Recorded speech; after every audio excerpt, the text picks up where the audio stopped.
Amigos y hermanos, aquí estoy con ustedes de nuevo saludándolos, deseando que la bendición de Dios sea sobre sus vidas.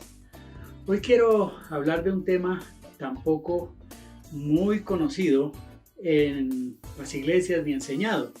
Y me refiero a los dos grandes pactos que hay en la Biblia. La Biblia está conformada por dos grandes bloques de libros pequeños: el Antiguo Testamento y el Nuevo Testamento. La palabra testamento también se habla de pacto. Pacto o testamento tienen el mismo sentido, es equivalente. Aquí voy a hablar de los dos pactos, el pacto antiguo y el pacto nuevo. Ahora, siempre se habla de la Biblia como un todo, y la verdad es que toda la Biblia es la palabra de Dios.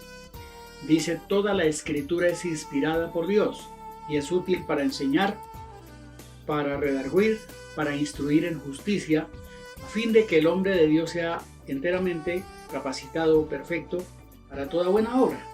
Esa es la verdad. Pero la Biblia está dividida en dos grandes bloques: el Antiguo Pacto y el Nuevo Pacto. Cristo dividió la historia, pero también dividió los dos pactos.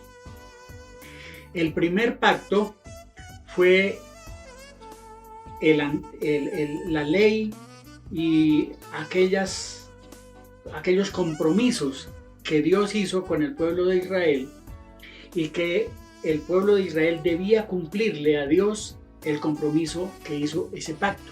Y se encuentra en el capítulo 24 de Éxodo. No tengo tiempo de entrar en los detalles, pero después se dio cuenta que nadie pudo cumplir la ley al pie de la letra, y ya el Señor Jesucristo lo enseñó, y el apóstol Pablo, escribiendo o lo que está escrito en el libro de los Hechos, dice que nadie cumplió la ley. Entonces Dios tuvo que enviar a Jesucristo como su Hijo unigénito para que Él cumpliera la ley y pudiera cumplir también la justicia de Dios que había establecido a causa del pecado. No podemos entrar en los detalles, pero ese pacto no se cumplió. Y el escritor de Hebreos nos dice lo siguiente, leo textualmente: pero ahora nuestro sumo sacerdote se le ha dado un ministerio que es muy superior al sacerdocio antiguo, porque Él es mediador a nuestro favor de un mejor pacto con Dios, basado en promesas mejores. Si el primer pacto no hubiera tenido defectos, no habría sido necesario reemplazarlo por un segundo pacto. Estoy leyendo de la Nueva Traducción Viviente, Hebreos capítulo 8, versículos 6 y 7. Note que Jesús es mediador de ese nuevo pacto y lo estableció sobre mejores promesas. Y si el primer pacto no hubiera tenido defectos, no habría sido necesario reemplazarlo por un segundo pacto. Pero cuando vino Jesús, estableció un segundo pacto. Y la Biblia nos habla de ese pacto que Jesús estableció. Ahí está en el capítulo 21 del libro de Lucas.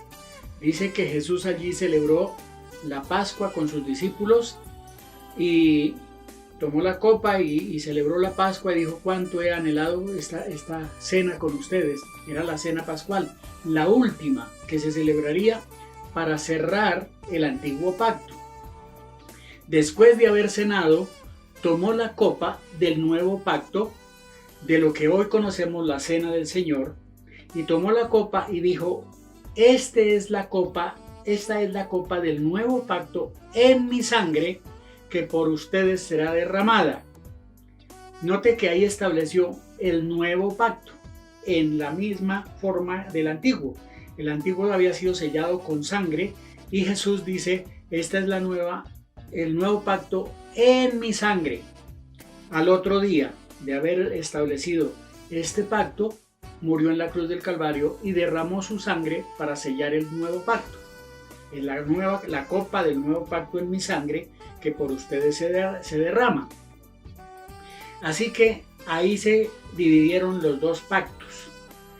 La historia se divide con el nacimiento de Cristo, la historia secular, y se habla de antes de Cristo y después de Cristo.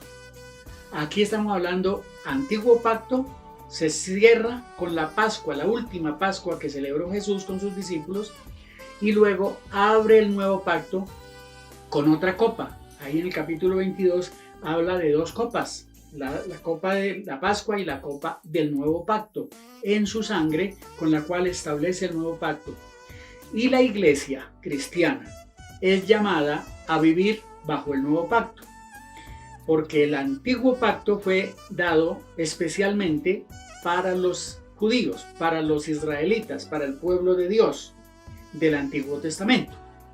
Pero el nuevo pacto fue establecido sobre mejores promesas para la iglesia cristiana compuesta de judíos y gentiles, pero más que todo los gentiles, porque eso abrió la puerta para la salvación de la humanidad en el mundo entero. Antes solamente había un pueblo que era Israel, el pueblo de Dios. Hoy día la iglesia está compuesta por muchas naciones, dice de toda tribu, de toda lengua, de toda nación está compuesta la iglesia, y ya en Apocalipsis nos narra de las multitudes de todo el mundo. Entonces el amor de Dios abrió la puerta para la iglesia gentil a fin de que en el nuevo pacto se establezca y viva de acuerdo al nuevo pacto. Por eso dice la Biblia que de tal manera amó Dios al mundo, no solo a los judíos, al mundo, para que todo aquel que en él cree no se pierda, mas tenga vida eterna. Y Dios no envió a Cristo a condenar a nadie, sino a salvarlo. Que la gente no quiera la salvación es otra cosa, pero Jesús vino para salvarnos y darnos vida eterna. Así que este tema del nuevo pacto es muy importante porque la iglesia está llamada a vivir bajo el nuevo pacto. Hoy día hay muchas predicaciones que hablan del Antiguo Testamento y la gente siempre habla del Antiguo Testamento y habla de la historia y se repite, cuando en el Nuevo Testamento hay una cantidad de enseñanzas bíblicas que la iglesia no ha enseñado por estar enseñando al pueblo judío, no aplica las verdades que el apóstol Pablo especialmente en sus cartas escribió para que la Biblia viva conforme el nuevo pacto. Tendremos que de este tema ampliarlo en otros programas porque aquí no hay tiempo en este momento. Pero dejo la inquietud para que ustedes sepan que estamos llamados a vivir bajo el nuevo pacto como ministros del nuevo pacto y no en el antiguo.